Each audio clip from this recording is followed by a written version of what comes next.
You're welcome. And how has the holiday been for you? I hope it's been an organized holiday for you and your young ones.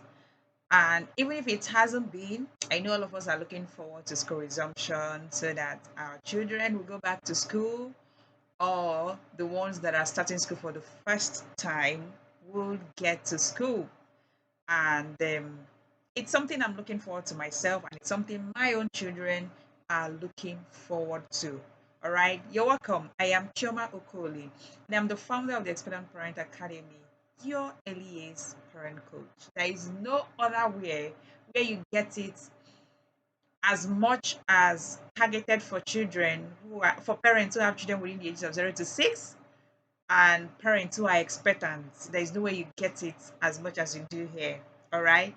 And if you're listening to me right now, I want to believe you're either a parent to be soon, you are expecting, or you work with children, and you are enthusiastic about learning parenting in early years. You're welcome. I am glad to be your host in today's important conversation on questions you should ask your child's teacher, on your child's new teacher.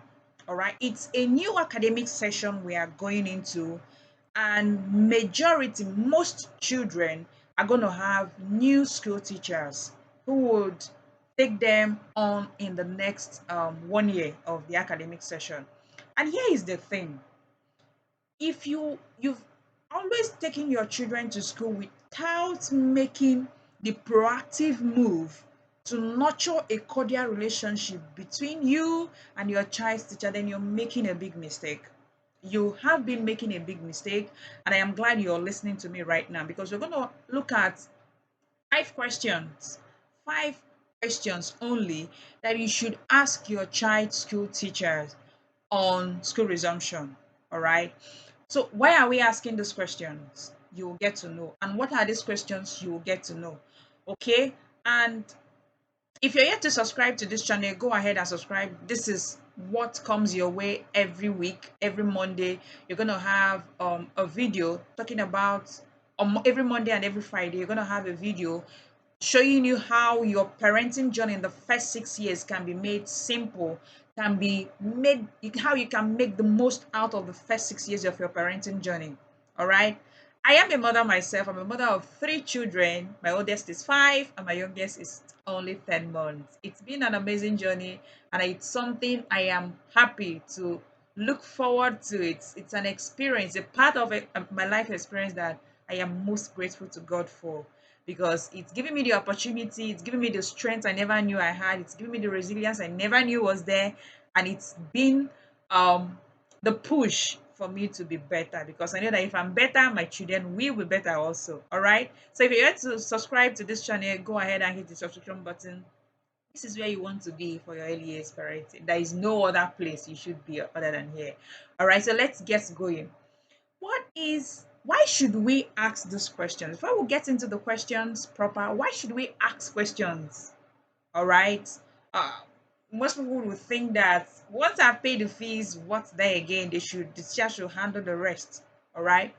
But here are two reasons why we ask the questions. Number one is that it sets a tone of expectations, both between mutual expectations between you and the teacher. So the teacher knows, oh, okay, this parent is not like the other parent, so he or she has something, like something he or she is looking up to from me in handling um the child in this class, or handling the classroom that has his or her child. And this is very key. Many times systems do not work because the people in that system do not set expectations right. And where expectations are not set right, it takes us to the second reason why we are asking this question. There are no accountabilities.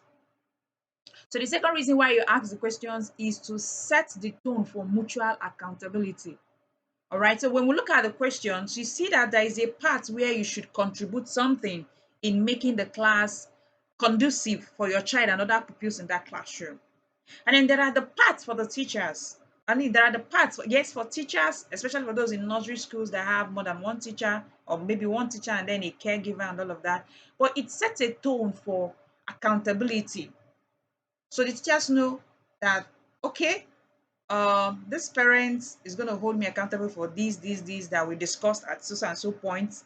And so it is up to me to live up to these expectations. It's up to me to be held accountable for this or not be held accountable, whichever way. So these questions are things that ordinarily we should know about them. All right. But if you haven't been asking them, this is a good moment to start. All right. So what is question number one? Question number one is, what is um the most frequent challenge that the teacher encounters with pupils in the class? This could be noise making, this could be fighting, this could be distractions, whichever it is. When you know the common problem, when you know the common challenge, then you'll be able to x-ray the child you have. Does my child fit or exhibit any of these challenges? And if yes, how do I start working from the home front such that even if my child will manifest this in the classroom, because the truth is, children will be children. That's the point. And until a child understands a concept you've been trying to explain, you can't beat a child into understanding it, or you can't yell a child into understanding a concept the child hasn't understood. All right. Few days ago when I was speaking to parents in the Getting Your Child Ready for School master class, it was a 2 days master class that held last week. I was telling the parents that one of the principles, right? One of the principles of raising children who love lifelong learning, or in raising children who become lifelong learners, is patient explanation. I think this is the first or second principle.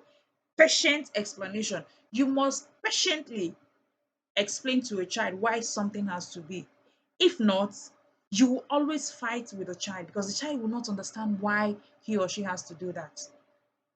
So one of the questions you want to find out from your school teacher, from your child's teacher, is from your child's new teacher, is what the most common challenge in the classroom is, and that takes us to the next one. How does the teacher handle these common challenges? Because if these challenges are common, you should be interested in finding out how this teacher handles them, right? It's only common sense. Because if the teacher doesn't handle them with the reality of the age of the children, and there is nothing concrete in place that actually redirects the children's misbehavior to what the right behavior or the expected behavior is, that teacher will hit and yell, and no positive results will come out of it. Okay, so some of us, when we're in primary school or secondary school, there are those teachers, or at least one teacher in every school, that flogs the hell out of students or pupils. And so when that one teacher is around, everybody behaves, everybody comports. But immediately that teacher steps out of the house, steps out of the door of the classroom, everybody returns to status quo. What does that tell you? Only the teacher's strength or power is in his or her presence. So immediately the teacher steps out, whatever authority or power the teacher wears disappears. That's not really disciplining children. So that's not discipline. The best kind of discipline is self discipline. And children are able to discipline themselves. They're able to key into the concept of self-discipline. And this is exactly what I teach parents in the Royalty Conclave program. All right. So it's not it's something I've done again and again with my own children, and I speak from experience. All right. So the third question you want to ask is to see the classroom routine. Ask to see the classroom routine, because this routine will let you know what happens. I'll tell you why this is important. If part of your child's class daily routine is prayers, and you haven't been spending time in teaching your child how to play, I mean how to pray, or how to lead in praise and worship, it means that during prayers or during praise and worship session, your child will most likely want to play. Yeah, your child would most likely want to do something else that is not the prayers that is going on in the classroom. And so knowing the class routines should help you note what is that thing that is recurrent in your child's classroom on a daily basis that you are not giving attention at home. If the class weekly routine has sex conversations and you've not started having sex conversations with your child at home, that sex conversation will not have as much impact and as much desired result in your child as it would have if you already started having the conversation at home. So you see why you should ask these questions and you should actually demand to see the routine. All right. So the fourth question is, does your child's teacher accept feedback and contributions from parents based on what is happening in the classroom? This is very critical because for me as a parent, I am that parent who is not a dormant member of any class. Okay? For the past 1 or 2 years, my children don't get into a class and I just fold my arms. I ask questions. I want to know what is going on. I want to know what is going on. And so I would want to know, do you accept this? If you don't accept it, then I need to discuss with the school's head teacher or the school, whoever that is in charge, to change my child from your school. I mean, from your class. Not because I hate you, but because something that is critical, something that is a core value for me as a parent, it doesn't go well with you. And I won't fight you, I won't force you. If you're willing to work with me through that, fine. But not that I'll come and force you. I won't do that. That's not wisdom. So you want to know if your child's teacher will accept contributions, will accept feedback from you. I've had to severally call my son's teacher in the last academic session for some things that my child shared with me, and I felt the teacher needed to know so that I will work on it. So if my child is going into a new class, and is going to have a new teacher, I should ask these questions. And so, what's the last question you should ask? The last question you should ask is to find out the teacher's most preferred mode of communication. Would the teacher want you to communicate with him or her through email, through WhatsApp chat, through text messages, through phone calls, through one-on-one meetings in the school environment or anywhere you choose to do so?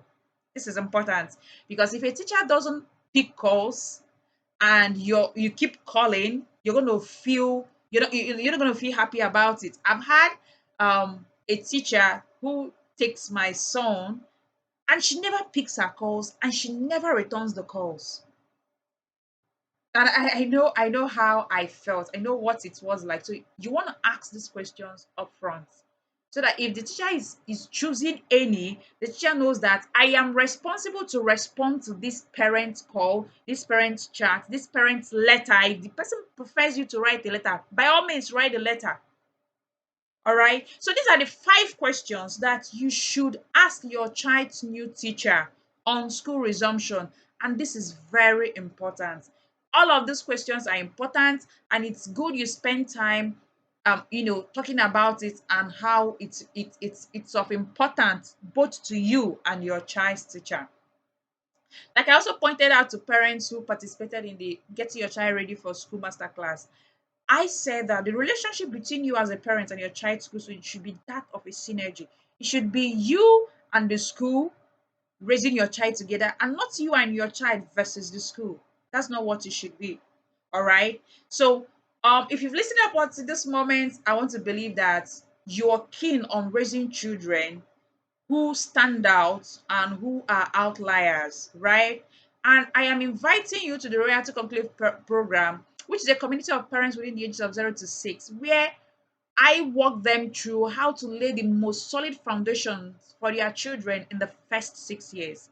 And if you're game and you want to join us in this amazing community, the next cohort is kicking off on Thursday, that is the 4th of September, and will run from September 4th to December 31st. I'm inviting you to this program, to this amazing community of parents with young children. I'm going to drop the details of that program in the comment section. Thank you so much for watching up until this moment. I hope you've gotten something to make this academic session different and better than what you've had in the past. You have an amazing day.